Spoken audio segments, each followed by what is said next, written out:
L'Autriche, ce n'est pas que de la musique classique et des cartes postales alpines. Dans ces villages, il existe des règles tacites, des regards scrutateurs et une vie nocturne qui ne se reflète jamais sur Instagram. Ici, la beauté côtoie la discipline, le désir est contenu et les étrangers suscitent la curiosité et parfois des tensions. Dans cette vidéo, vous découvrirez la vraie vie dans les villages autrichiens, le labeur, des femmes de caractère, des traditions bien ancrées, des rituels parfois étranges et des trésors cachés. Les apparences sont parfois trompeuses. Accrochez-vous, ça va commencer. Au cœur de la campagne autrichienne. Là où le temps semble suspendu, atteindre les villages ruraux autrichiens n'est pas le fruit du hasard. Ils ne sont pas faits pour un trafic incessant, ni pour la curiosité spontanée. Ici, pas d'autoroute déversant le visiteur sur une place centrale, ni de gare conçue pour les foules. On y accède généralement par une combinaison de trains régionaux dont la fréquence diminue à mesure qu'on s'éloigne des villes, de routes étroites serpentant à travers les montagnes et bien souvent, les derniers kilomètres se parcourent en silence, sans panneaux, sans signalisation, sans information touristique claire. Ce n'est pas de la négligence, c'est un filtre. Le premier impact visuel est souvent saisissant. Des maisons en bois immaculées, des balcons débordant de fleurs, de petites églises surplombant la vallée, des prairies d'une perfection presque irréelle. Tout est propre, immobile, parfaitement agencé. Mais cette beauté n'apporte pas un calme immédiat. Elle produit un sentiment plus troublant, celui d'entrer dans un lieu qui fonctionne sans nous. Pas de bruit urbain, pas de précipitation visible, pas de chaos. Et pourtant, pas d'accueil chaleureux non plus. Ce contraste émotionnel est essentiel. Ce qui, vu de l'extérieur, ressemble à une carte postale alpine, donne l'impression d'être un système clos à l'intérieur. Le silence n'est pas vide. C'est une observation attentive. Les cloches des églises rythment les heures avec une précision quasi obsessionnelle. Les tracteurs se mettent en marche à heure fixe. Les stores s'ouvrent et se ferment selon des routines immuables, insensibles aux caprices de la météo et à la présence d'étrangers. Ici, le temps ne s'adapte pas. Il s'impose. Le contraste avec Vienne, Salzbourg ou Innsbruck est saisissant. Dans les villes, l'Autriche est élégante, culturelle et accueillante. On y trouve des cafés, des musées, des étudiants internationaux et un brassage de langues dans les transports en commun. Dans les villages, cette Autriche disparaît. L'anglais est moins courant, tout comme les sourires. Nul besoin de chercher à plaire à tout prix ni de vendre une expérience. La vie ne tourne pas autour du visiteur, et cela se ressent dès la première minute. Le premier contact avec les habitants est rarement verbal. Il est visuel. Des regards furtifs, à peine prolongés d'une seconde. Ils ne sont pas hostiles, mais pas non plus excessivement curieux. Ils observent. Dans une boulangerie, la salutation est polie, brève, sans question. À un arrêt de bus, personne n'engage la conversation. Il n'y a pas de refus manifeste, mais pas d'invitation non plus. Le message implicite est clair. Observez d'abord. Les villages autrichiens fonctionnent selon une logique bien différente de celle des villes. Ici, presque tout le monde se connaît. Pas forcément par son nom, mais par l'histoire. On sait qui est l'enfant de qui est revenu après être parti, qui n'est jamais reparti. La mémoire sociale est longue et précise. C'est pourquoi l'arrivée d'un nouveau venu perturbe l'équilibre, même légèrement. Elle ne suscite pas d'inquiétude, mais elle attire l'attention. Et cette attention obéit à des règles. Elle ne s'exprime ni par la confrontation ni par une curiosité explicite. Elle se manifeste par de petits gestes, une salutation qui prend son temps, une conversation qui n'aboutit pas, une invitation qui ne vient jamais. Ce n'est pas une exclusion pure et simple, c'est l'attente. Le village observe vos mouvements, votre façon de parler, vos réactions face à la lenteur du rythme, au silence prolongé, à l'absence de stimuli constants. Ici, on n'attend pas du lieu qu'il s'adapte à vous, mais plutôt que vous vous adaptiez au lieu. Et beaucoup n'y parviennent pas. Ces villages ne recherchent pas les visiteurs. Ils n'en ont pas besoin pour survivre. L'économie rurale repose sur l'agriculture, l'élevage, un tourisme maîtrisé et, dans bien des cas, sur des générations qui n'ont jamais quitté les lieux. Mais ils ne les chassent pas pour autant. L'Autriche rurale ne ferme pas ses portes. Elle les ouvre simplement en catimini. L'accès est progressif, conditionnel et discret. La raison est simple. L'équilibre prime sur la curiosité extérieure. Dans les petites communautés, le moindre changement a des répercussions. Un comportement déplacé, une attitude bruyante, un manque de respect des horaires ou des coutumes restent gravés dans les mémoires. Ici, pas de seconde chance. Pas de confrontation directe non plus. La sanction, s'il y en a une, est l'invisibilité. Femmes des villages autrichiens. Beauté naturelle, sérénité et désir discret. Dans la campagne autrichienne, les femmes ne cherchent pas à se faire remarquer. Point d'artifice, point d'excès, point de recherche ostentatoire d'attention. L'esthétique alpine est fonctionnelle plutôt qu'ornementale. Des corps robustes, une peau habituée au froid, des mains habiles, une posture assurée. Ici, la beauté n'est pas construite, elle est innée et préservée. En flânant dans un village alpin, on remarque que nombre de femmes semblent faites pour cet environnement. Dos droit, démarche assurée, regard perçant. Leurs traits sont généralement nets et en harmonie avec le paysage. Teint clair, cheveux blonds ou bruns, visage marqué par le climat plus que par le maquillage. Leurs vêtements ne sont ni provocateurs ni dissimulateurs. Pratiques, ils sont adaptés à la nécessité, non à l'apparence. Ce naturel génère une attraction différente, plus subtile, plus silencieuse. Elle ne produit pas d'effet immédiat, mais elle persiste. Leur caractère est direct, bien que peu bavard. Dans ces villages, parler trop est perçu comme un signe d'insécurité. Les femmes du village observent avant de donner leur avis. Elles évaluent sans précipitation. Elles n'interrompent pas, ne surréagissent pas et ne cherchent pas à être validées. Cette froideur initiale déconcerte nombre de visiteurs, surtout ceux issus de cultures plus expressives. Ce n'est pas du désintérêt, c'est une forme de maîtrise. La différence avec les citadines européennes est flagrante dès la première rencontre. Dans des villes comme Vienne ou Salzbourg, la flexibilité sociale est plus grande, les échanges plus spontanés et les interactions plus immédiates. Dans les villages, l'interaction est minimale au départ. Les conversations sont fonctionnelles, pas de flirt ostentatoire ni de sourire forcé. Chaque geste a son importance, et c'est précisément pour cette raison qu'il prend toute sa signification. L'attirance pour les étrangers existe, mais elle ne s'exprime pas de la même manière qu'ailleurs. Les Latino-Américains et les Européens du Sud rompent avec les conventions. Ils sont plus expressifs, plus loquaces et plus émotifs. Cela suscite la curiosité. Pas forcément une approbation immédiate, mais de l'attention.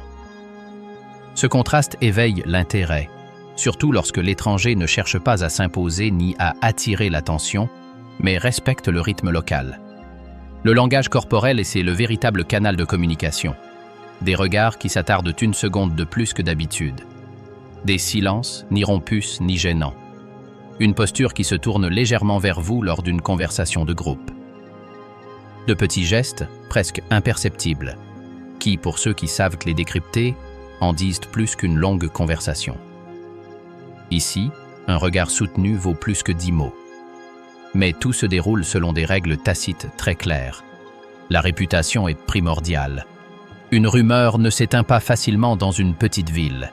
C'est pourquoi l'intimité est abordée avec une extrême prudence. Pas d'effusion d'intérêt en public, pas de rencontres impromptues dans les lieux publics. Tout se passe à l'abri des regards. Et si quelqu'un est perçu comme menaçant cet équilibre, le système réagit discrètement. Les femmes du village connaissent parfaitement ces règles, car elles ont grandi avec elles. Elles savent jusqu'où aller, quand s'arrêter, quand la curiosité devient dangereuse pour leur image. Ce n'est pas une répression aveugle, mais un calcul social. Le désir existe, mais il est maîtrisé. Et cette maîtrise le rend plus intense, non moins. Il y a des histoires qu'on ne raconte jamais ouvertement, mais qui se répètent sous forme de fragments. L'étrangère qui a passé un été à travailler dans une ferme et qui a attiré l'attention par sa franchise. Le touriste latino-américain qui a pris un sourire pour une invitation et n'a pas compris le silence qui a suivi. Cet échange qui n'a jamais eu lieu, mais qui a laissé une tension persistante pendant des mois. Bien souvent, l'attirance reste en suspens car la concrétiser a des conséquences. L'anonymat n'existe pas. Chaque décision est observée, mémorisée, archivée dans la mémoire collective. C'est pourquoi de nombreuses relations restent du domaine du possible et non du réel. Des regards qui se croisent pendant des années sans progresser. De brèves conversations répétées avec une intensité contenue. Pour l'étranger, Cela peut être frustrant. Pour la femme du pays, cela fait partie de l'équilibre. Le désir n'est pas quelque chose à poursuivre, c'est quelque chose à contrôler. Et ce contrôle est une forme de pouvoir. Il n'y a pas d'urgence. Il n'y a rien à prouver. La routine qui forge le caractère. Travail, climat et résilience. Dans l'Autriche rurale, la routine n'est pas un choix, c'est une structure imposée par l'environnement. Ici, il ne s'agit pas d'un mode de vie, mais d'une survie organisée. Le paysage alpin, qui paraît idyllique de l'extérieur, agit comme une autorité silencieuse, dictant les horaires, les limites et les priorités. Chaque journée est conçue pour remplir une fonction précise. L'improvisation a peu de place, car elle a souvent un coût élevé. Les métiers restent concrets, physiques et nécessaires. L'élevage rythme la vie de nombreuses familles. Traite matinale, soins constants aux animaux, préparation du fourrage et entretien des étables. Ce n'est pas une activité romantique, elle est répétitive, exigeante et constante. Un animal malade n'attend pas, une chute de neige ne prévient pas. L'agriculture, bien que plus contrainte par le terrain, demeure essentielle. Cultures rustiques, potagers familiaux et rotation précise des cultures. Tout repose sur un savoir-faire accumulé de génération en génération. Le tourisme rural apparaît comme un complément économique et non comme un substitut. Chambres d'hôtes, petits restaurants familiaux et emplois saisonniers. Mais même ici, la logique diffère de celle de la ville. Il ne s'agit pas de plaire à tout prix, mais de garder le contrôle. Le visiteur s'adapte au rythme du lieu et non l'inverse. Ceux qui ne le comprennent pas ne font pas long feu. La menuiserie et les métiers manuels conservent un véritable prestige. Ce ne sont pas des passe-temps, ce sont des compétences essentielles à la vie quotidienne. Réparer, construire, entretenir. Dans un environnement au climat rigoureux, l'autonomie est primordiale. Faire appel à quelqu'un d'extérieur n'est pas toujours possible ni rapide. Savoir se débrouiller de ses mains n'est pas une vertu admirée, c'est une évidence. Les journées sont longues et prévisibles. On commence tôt et on termine quand le travail est fait, et non quand l'horloge l'indique. Il n'y a pas de place pour la procrastination ni l'indécision. La moindre erreur se remarque immédiatement, et ses conséquences apparaissent généralement vite. Ici, la désorganisation est impitoyable, la météo est reine. L'hiver est long, sombre et physiquement éprouvant. Les températures chutent, les routes deviennent dangereuses et l'isolement s'accentue. On s'y prépare des mois à l'avance. Stockage, entretien, planification. L'été, en revanche, est court et intense. Tout doit être fait vite. Réparation, récolte, profiter au maximum de la lumière du jour. Il n'y a pas une minute à perdre. Ce cycle climatique forge profondément le caractère. On apprend à anticiper, à endurer, à éviter les drames. Se plaindre ne change rien au temps. S'adapter, si. Cette mentalité s'inculque dès l'enfance. L'éducation des enfants reflète cette logique. Dès leur plus jeune âge, on leur confie de véritables responsabilités. Non pas symboliques, mais bien réelles. S'occuper des animaux, participer aux tâches ménagères, comprendre les horaires. L'autonomie n'est pas encouragée comme un idéal éducatif moderne, mais comme une nécessité pratique. Un enfant qui n'apprend pas à prendre des initiatives devient un fardeau et personne ne peut se le permettre. La discipline n'est pas rigide par autoritarisme, mais par nécessité. Les règles existent parce que le système l'exige. Les limites sont claires. Les conséquences sont prévisibles. Cela crée des adultes capables de résister à la pression sans craquer émotionnellement, mais aussi moins habitués à exprimer leurs émotions. La solitude fait partie intégrante du système. Elle n'est pas vécue comme une tragédie, mais comme un état normal. Il y a des jours avec peu d'interactions sociales, des semaines où les contacts sont réduits au strict minimum.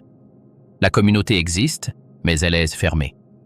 Elle ne repose pas sur une fréquentation constante, mais sur la confiance accumulée.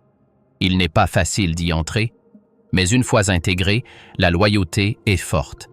Ici, la faiblesse est vite repérée. Non pas parce que quelqu'un la souligne, mais parce que l'environnement la met à nu. Ceux qui ne se conforment pas freinent les choses. Ceux qui ne peuvent pas endurer craquent. Il n'y a pas de filet de sécurité artificielle pour amortir les erreurs.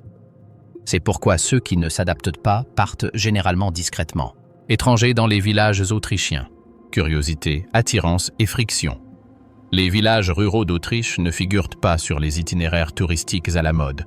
Ceux qui s'y rendent le font par curiosité, par charme naturel ou par fascination pour une vie alpine qui semble figée dans le temps. Parmi ces visiteurs, certains profils se dégagent. Des Européennes des villes voisines, des Japonaises attirées par l'authenticité et des Latino-Américains en quête de paysages et d'expériences uniques. Mais à leur arrivée, ils constatent que l'accueil n'est pas le même pour tous. Les Japonaises, en particulier, manifestent une attirance discrète pour cet environnement. Elles recherchent la tranquillité, la pureté de l'air, l'architecture de bois et de pierre et l'esthétique austère des paysages alpins. Mais il y a quelque chose de plus profond, la combinaison de force et de retenue qu'elles perçoivent chez les femmes locales les intrigue. Elles observent comment la beauté se mêle à la discipline, comment la courtoisie n'altère pas la fermeté et comment la vie est rythmée par l'effort et l'effort. Ce mélange suscite l'admiration et une certaine fascination rarement observée en milieu urbain. Les hommes étrangers attirent également l'attention, surtout ceux d'Amérique latine et d'Europe du Sud. Leur présence suscite des regards scrutateurs.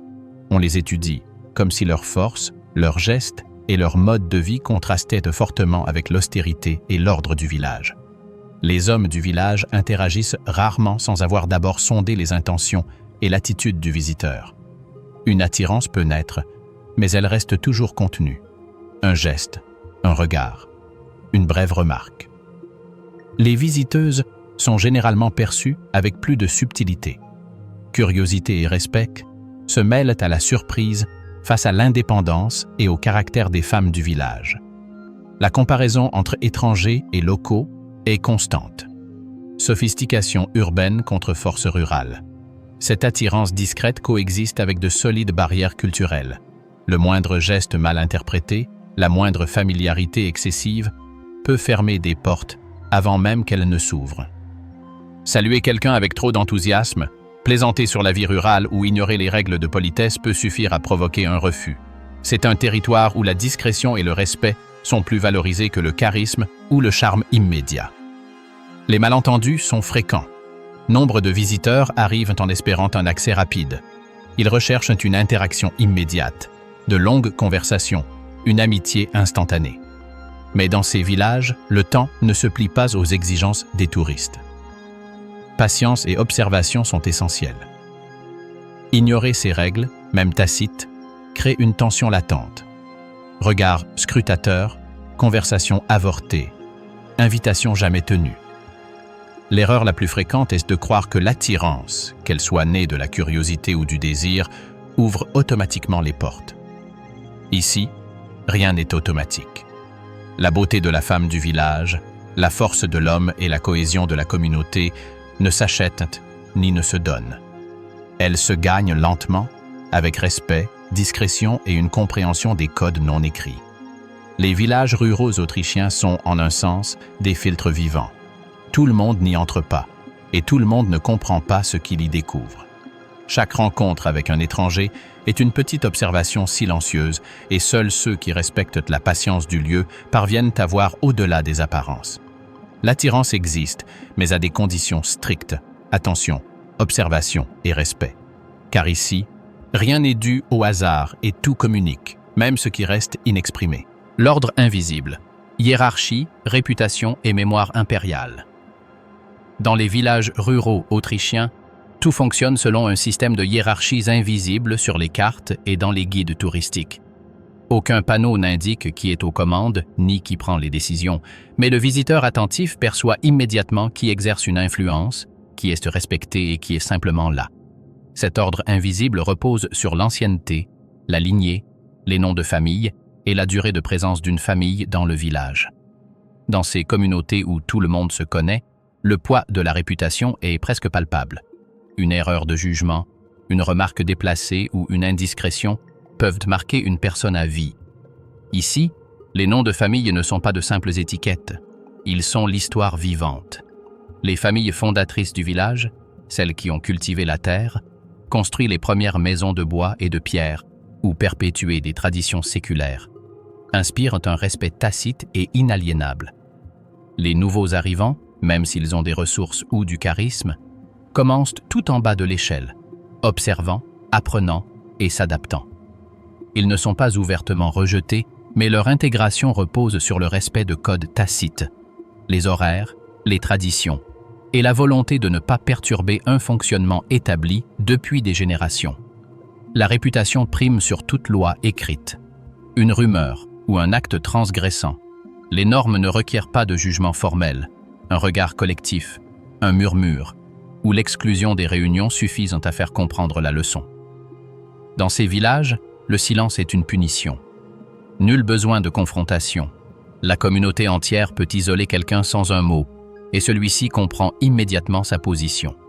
Les différences entre les habitants de longue date et les nouveaux venus sont frappantes. Les anciens ont une mémoire prodigieuse. Ils se souviennent de ceux qui les ont aidés, de ceux qui les ont déçus, et de ceux qui ont tenu parole pendant des décennies. Chaque décision, chaque geste est inscrit dans cette mémoire collective. Pour un nouveau venu, cela peut être déstabilisant. Tout ce qu'il fait sera observé et évalué, non seulement sur les apparences, mais aussi selon sa conformité aux règles non écrites établies par la communauté.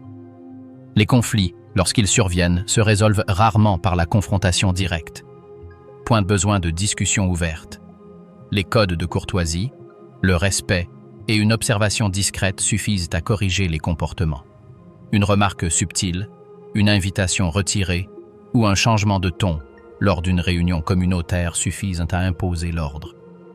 L'histoire du village se répète à travers ses gestes.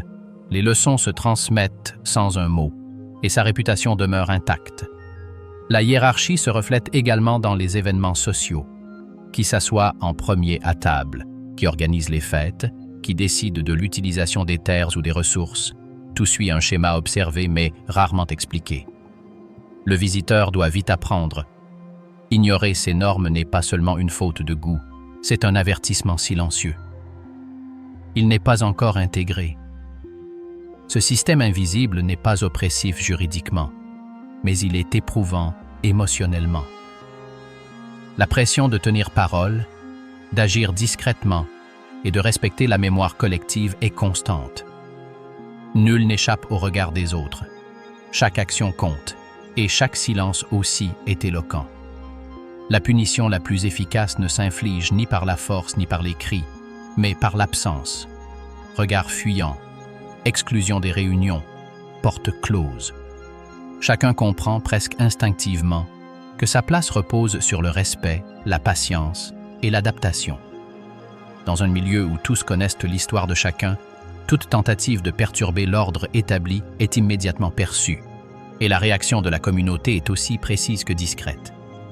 Telle est la véritable essence de la vie rurale. Beauté, discipline, histoire et un système social aussi rigide qu'invisible, où chacun occupe sa place et où chaque action laisse sa trace. À la tombée de la nuit, alcool, confession et double vie. Dans les villages alpins et ruraux d'Autriche, le coucher du soleil marque bien plus que la fin de la journée de travail. Il inaugure un monde parallèle que peu de visiteurs comprennent vraiment. Le jour, la vie obéit à des règles strictes, travail, discipline, respect de la hiérarchie et une prudence mesurée dans chaque geste. Mais à la nuit tombée, les rues tranquilles et les petites bars deviennent le théâtre d'émotions contenues et de désirs discrets, loin de la rigidité diurne. Les bars ruraux et les brasseries artisanales ne sont ni grands ni luxueux. Ce sont des lieux chaleureux où la fumée de bois et l'arôme de la bière artisanale se mêlent aux conversations chuchotées et aux regards complices. Ici, l'alcool agit comme un libérateur. Il détend les corps tendus, atténue les silences pesants de la journée et laisse entrevoir des failles dans la façade de perfection que chacun arbore. Un verre partagé n'est pas qu'une simple boisson. C'est une permission tacite de parler, de rire et parfois de confesser ce qui ne serait jamais dit en plein jour. Lors de ces réunions nocturnes, des histoires émergent, impensables en plein jour. Des voisins qui s'adressent à peine la parole le matin partagent des secrets de famille, des tensions passées et des souvenirs confiés uniquement dans ce cocon protecteur. Cette atmosphère d'intimité et de discrétion crée un terreau fertile pour des relations secrètes. Un contact anodin, une remarque trop directe, un sourire qui s'attarde plus longtemps que d'habitude. Tout se déroule sous un pacte de silence tacite. Ce qui se passe la nuit reste la nuit. Le double standard est flagrant. Tandis que le jour, la communauté exige discipline, travail et comportement exemplaire, la nuit permet de libérer les tensions et les désirs qui, bien que discrets, font partie intégrante de la vie émotionnelle de chacun. C'est un espace où les femmes dévoilent des facettes plus douces de leur personnalité, où les hommes se détendent loin de la rigueur du travail et où les nouveaux venus, s'ils ont gagné une certaine confiance, peuvent observer la vie sociale authentique du village. Pourtant, même ici, rien n'est exagéré ni fait en public. Tout est mesuré, élégant et presque ritualisé. La discrétion devient la règle absolue. Un visiteur pourrait remarquer certains regards ou gestes dénotant une proximité ou une attirance, mais aucun commentaire ni rumeur ne sera toléré le lendemain. La réputation est sacrée, et toute transgression flagrante pourrait anéantir des semaines, voire des mois, d'intégration. C'est pourquoi, même dans la liberté nocturne, chaque action est consciente et stratégique. Parfois, ces nuits révèlent des tensions latentes. Des couples se disputent à voix basse, des amitiés mises à l'épreuve, des conflits cherchant à se résoudre dans un cadre sûr et maîtrisé. L'alcool contribue à apaiser ces frictions, transformant les mots durs en confessions sincères et la tension accumulée en rire, en compréhension ou en accord tacite. Les réconciliations et les pactes non dits sont fréquents, et nul besoin de témoins en dehors de cet espace protégé.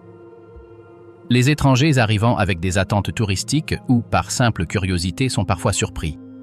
Les règles diurnes ne sont pas suspendues, elles se transforment. Ce qui paraît rigide et froid, le jour devient humain et complexe la nuit. Les regards accusateurs du matin peuvent se faire chaleureux, les gestes autrefois indifférents s'adoucissent. Des conversations qui semblaient autrefois impossibles s'engagent naturellement. Pourtant, tout demeure en équilibre précaire. La communauté observe et sait fixer des limites, même à la lueur d'une lampe ou au clair de lune. L'effet de l'alcool et de la nuit dans les villages autrichiens est non seulement émotionnel, mais aussi social. Ceux qui apprennent à naviguer entre ces deux mondes, respectant la liberté nocturne sans enfreindre la discipline diurne, sont acceptés et leurs souvenirs restent vivaces. Ceux qui exagèrent ou cherchent à transgresser les règles sont rapidement repérés, discrètement certes, et leur réputation peut en pâtir instantanément. Croyances, rituels et superstitions alpines. Dans les villages autrichiens, la vie ne se résume pas au travail, à la famille ou à la survie face à un climat rigoureux. Un réseau invisible de croyances, de rituels et de superstitions régit les comportements, les désirs et la réputation. Du lever du soleil au coucher du soleil, chaque geste peut être marqué par des traditions séculaires qui définissent encore aujourd'hui qui est intégré et qui est exclu. Le catholicisme rural est au cœur de nombre de ces pratiques. Les églises ne sont pas seulement des lieux de prière. Ce sont des centres communautaires où se cristallisent les normes sociales, où la hiérarchie se renforce et où se forge un sentiment d'appartenance. Les messes dominicales, les processions et les fêtes, comme la fête Dieu ou la Semaine Sainte, ne célèbrent pas seulement la foi. Elles constituent aussi une évaluation tacite de la discipline, de l'assiduité et de la participation de chaque famille. Manquer un rituel ou arriver en retard peut paraître anodin pour un étranger, mais pour les habitants, c'est interprété comme un manque d'intérêt et un isolement social s'installe insidieusement. Outre le cadre religieux, les communautés préservent des superstitions ancestrales. Elles croient au mauvais œil, à la nécessité de respecter certains jours pour les semailles ou les constructions et à l'influence des ancêtres sur la vie quotidienne. Ces codes invisibles régissent non seulement l'économie et le travail, mais aussi la conduite personnelle et les relations. Par exemple, les jeunes savent que certains actes lors des festivités ou des rassemblements communautaires peuvent alimenter des rumeurs qui affecteront leur réputation, leur futur mariage ou leur place au sein du groupe. La tradition fonctionne ainsi comme un système efficace de contrôle social, où la surveillance n'est pas toujours explicite. Le jugement tacite de la communauté suffit à imposer des limites. Les fêtes et les costumes traditionnels constituent une autre dimension de cette régulation culturelle. S'habiller convenablement lors d'une fête n'est pas qu'une question d'esthétique. Cela témoigne de respect, de connaissance des codes et surtout d'une volonté d'intégration. Les danses folkloriques, la musique et les processions sont des occasions où le désir et l'attirance sont également régulés. Les regards scrutateurs parcourent tous les participants et des gestes inappropriés peuvent susciter des commentaires chuchotés qui se répandent discrètement, altérant les relations futures. La sexualité et le désir ne disparaissent pas, mais ils sont façonnés par des limites définies par des siècles de coutumes. Ceux qui transgressent ces codes s'exposent à l'isolement social ou au mépris silencieux. Même les pratiques domestiques et familiales sont empreintes de rituels. L'accueil des invités, l'organisation des repas, les horaires des repas, la participation aux tâches ménagères et le respect des fêtes religieuses deviennent autant de petites épreuves de discipline et de respect. Chaque action est observée et interprétée. Rien n'échappe à l'attention dans une communauté où la mémoire collective prime sur la mémoire individuelle. Ce qui confère à ces croyances et superstitions leur force, ce n'est pas la menace de châtiment corporel, mais la capacité de la communauté à imposer l'exclusion, le silence et les rumeurs. Le respect de la tradition maintient la cohésion et protège l'identité culturelle, mais il détermine aussi qui peut s'intégrer pleinement et qui reste un étranger, même au sein de la même vallée. Pour les visiteurs, cela peut être déconcertant.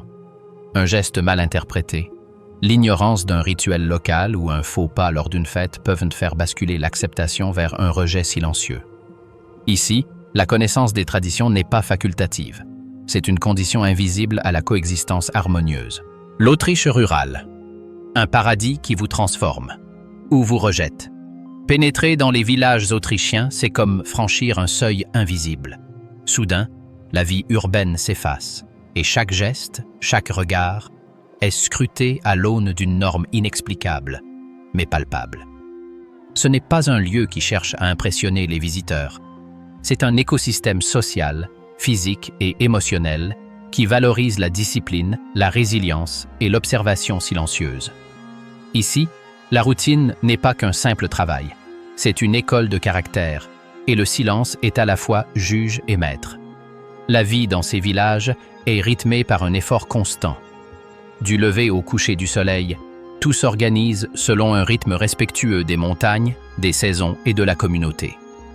Travailler avec le bétail, dans les potagers, les petites boutiques ou les ateliers de menuiserie, n'est ni une option ni une sinécure.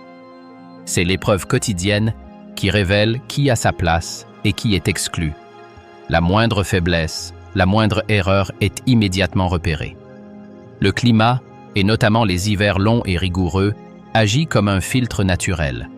Seuls ceux qui s'adaptent physiquement et mentalement parviennent à s'intégrer et à se sentir chez eux. Le visiteur, cependant, est confronté à un choc profond. Beauté et rudesse coexistent dans chaque paysage. Les vallées verdoyantes, les sommets enneigés, les rivières cristallines et les villages aux maisons de bois semblent paradisiaques. Mais derrière chaque décor de carte postale se cache un monde de règles tacites. Les femmes du village, fortes et déterminées, évaluent silencieusement le caractère des nouveaux arrivants. Les hommes, quant à eux, doivent faire preuve de respect, de sens du travail et de patience pour comprendre ces codes non écrits. Les regards prolongés, les gestes subtils et les silences sont des instruments d'évaluation aussi efficaces que les mots. L'attirance et le désir se manifestent également avec discrétion.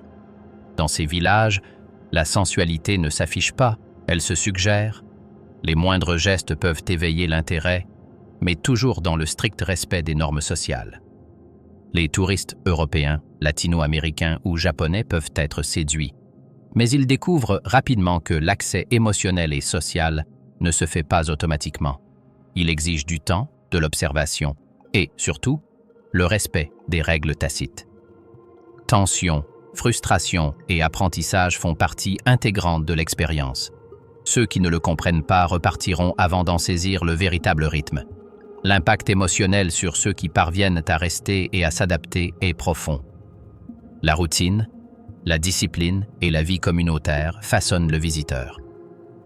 Nombreux sont ceux qui sont surpris de découvrir qu'ils ont appris à apprécier la résilience, une solitude constructive et une connexion discrète avec leur entourage. Un mélange d'admiration, de respect et d'une certaine frustration se développe. La beauté et le charme sont présents, mais toujours tempérés par la discipline, l'effort et la hiérarchie sociale. Ce n'est pas un lieu pour tout le monde. Ceux qui recherchent des loisirs faciles, des paysages idylliques ou une liberté absolue seront vite déçus. La vie rurale autrichienne exige une adaptation, tant physique qu'émotionnelle, et toute tentative de transgresser les règles non écrites peut être perçue comme une menace ou un acte d'arrogance. Le rejet ne s'annonce pas par des mots, il se ressent à distance, dans la froideur d'un regard, dans l'exclusion de certains cercles. Apprendre à gérer ces dynamiques est aussi crucial que de survivre à un hiver alpin.